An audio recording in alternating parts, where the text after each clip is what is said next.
बिस्मिल्लाहिर्रहमानिर्रहीम। शुरू अल्लाह के पाक नाम से जो बड़ा मेहरबान और नहायत रहम फरमाने वाला है। मोअज़्ज़िज़ सामिईन इकराम, अस्सलाम वालेकुम। ये हमारी खुशकिस्मती है कि हम हजरत मोहम्मद सल्लल्लाहु अलैहि वसल्लम के उम्मती हैं। सारी जिंदगी भी रब का शुक्र अदा करते रहें कि उसने हमें मदीने वाले का उम्मती बना दिया, तो हम रब का शुक्र अदा नहीं कर सकते। वो हमारा नबी के जिस नबी का सारे नबी इंतजार करते रहे। हजरत इब्राहिम अलैहिस्सलाम अल्लाह की बारगाह में दुआ करते कि मालिक रसूल भेज दे। हजरत ईसा अलैहिस्सलाम ने तो नाम भी बता दिया कि लोगों में जा रहा हूँ, मेरे बाद जो नबी आएगा उसका नाम अहमद होगा। अल्लाह ने हमारे नबी को कैसा बाकमाल बनाया कि जमीन पर खड़े होकर इशारा फरमाते तो चांद दो टुकड़े हो जाता है, अगर दुआ करें तो सूरज वापस पलट आता है। और अल्लाह ने उन पर ऐसी किताब नाजिल फरमाई जिसमें आज तक कोई जेर जबर पेश की गलती नहीं कर सका, और उनको देखे बिना आज भी लोग उनकी इज्जत और आबरू पर अपनी जानें कुर्बान कर रहे हैं, और उनके वाकयात पढ़कर आज भी लोग मुसलमान हो रहे हैं। उनमें से एक वाकया मैं आपकी खिदमत में पेश करती चलूं कि चंद साल पहले हॉलैंड के रहने वाले एक डॉक्टर हारून साहब ऐसे हुजूर अलैहिस्सलाम की सीरत तैयबा को पढ़कर मुसलमान हुए। वाकया कुछ इस तरह से है कि डॉक्टर साहब कहते हैं कि मैंने ये सुना हुआ था कि मुसलमान दहशतगर्द कौम है, तो वो कहते हैं कि जहाँ लफ्ज इस्लाम आता तो मैं जरा पीछे हट जाता था, लेकिन मेरे अंदर इंसानियत का जज्बा अल्लाह ने रखा हुआ था। मैं चाहता था कि पूरी दुनिया के अंदर इंसानों की खिदमत करूं, और वो भी बगैर किसी इम्तियाज के। डॉक्टर साहब कहते हैं कि मैंने सारी जमातों का मंशूर मंगवाया, जमात का मंशूर लिखने से पहले बाकी तमाम जमातों का मंशूर पढ़ लूं। डॉक्टर साहब कहते हैं कि उन्हीं दिनों में मिस्र के एक मौलाना साहब हॉलैंड में दौरा करने आए हुए थे। उनकी तबीयत खराब हुई तो मेरे पास इलाज की गर्ज से तशरीफ लाए। तो उन्हें जब पता चला कि मैं एक तंजीम बनाना चाहता हूँ और बाकी जमातों का मंशूर पढ़ रहा हूँ, उन्होंने जाते हुए मुझे कहा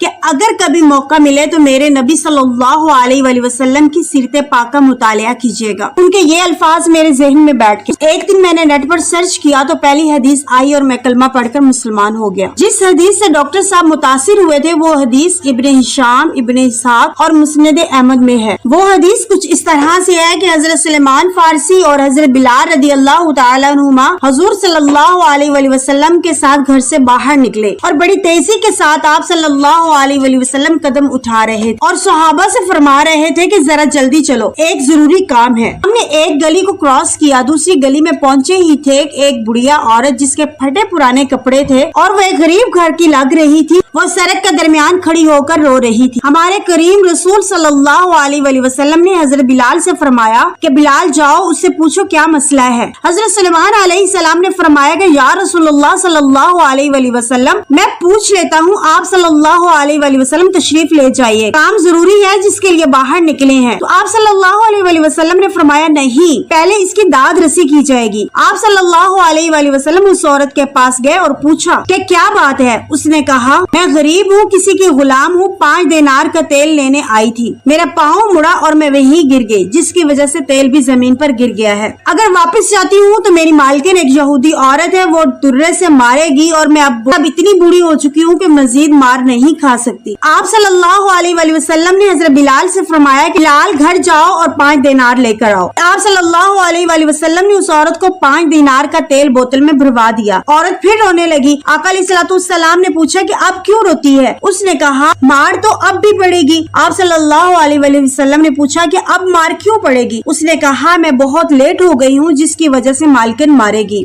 आप सल्लल्लाहु अलैहि वसल्लम ने फरमाया कि चलो मैं तुम्हारे साथ चलता हूँ। गोया अल्लाह की सारी रहमतें उस औरत के साथ चलने लगी और आप सल्लल्लाहु अलैहि वसल्लम आगे आगे नहीं बल्कि उस फटे पुराने कपड़े पहने हुए बुढ़िया के पीछे पीछे चलने लगे। मदीने की सारी गलियां फिराने के बाद एक सहरा आ गया। एक दरवाजे पर उसने दस्तक दी। सामने से एक औरत ने दरवाजा खोला। उस औरत ने नूर के हाले में लिपटी हुई एक अजीम हस्ती को देखा कि महबूब के सफेद रंग के ऊपर काली जुल्फें और महबूब की मुकद्दस पाकीज़ा आंखें तक बात करते रहे, निगाहें नीचे रही। शर्मो हया वाले रसूल ने बड़े मीठे अंदाज में उस औरत से पूछा कि ये तेरी नौकरानी है। उसने कहा हाँ। आप सल्लल्लाहु अलैहि वसल्लम ने फरमाया कि इसे मत मारना, इससे तेल गिर गया था, नया तेल खरीदते देर हो गई तो वो रो रही थी तो मैं सिफारिश करने आ गया। उस عورت نے کہا کہ میں کچھ نہیں کہوں گی۔ تب آپ صلی اللہ علیہ وسلم اس بڑھیا سے پوچھا کہ مجھے اب اجازت ہے میں جاؤں؟ بڑھیا کی آنکھوں سے آنسو رواں ہو گئے تو آقا علیہ الصلوۃ والسلام نے جب وہاں سے جانے کے لیے رخ پھیرا، حضرت بلال رضی اللہ تعالیٰ عنہ پیچھے تھے، تو وہ دونوں عورتیں دوڑ کر حضرت بلال کے پاس آئیں اور پوچھا کہ بتاؤ یہ کون تھے؟ حضرت بلال رضی اللہ تعالیٰ عنہ نے فرمایا یہ وہی ہیں جنہیں اللہ نے سچا رسول بنا کر بھیجا ہے۔ دونوں عورتیں دوڑ کر آپ صلی اللہ علیہ وسلم کے پاس آئیں اور کہنے لگی کہ ہمارے دروازے تک آ گئے تو ہمیں خالی جھولی نہ لٹائیں اور ہمیں کلمہ پڑھا دیں۔ ڈاکٹر صاحب کہتے ہیں کہ ادھر وہ بیویاں کلمہ پڑھ رہی تھی اور میں یہ حدیث پڑھ کر کلمہ پڑھ رہا تھا۔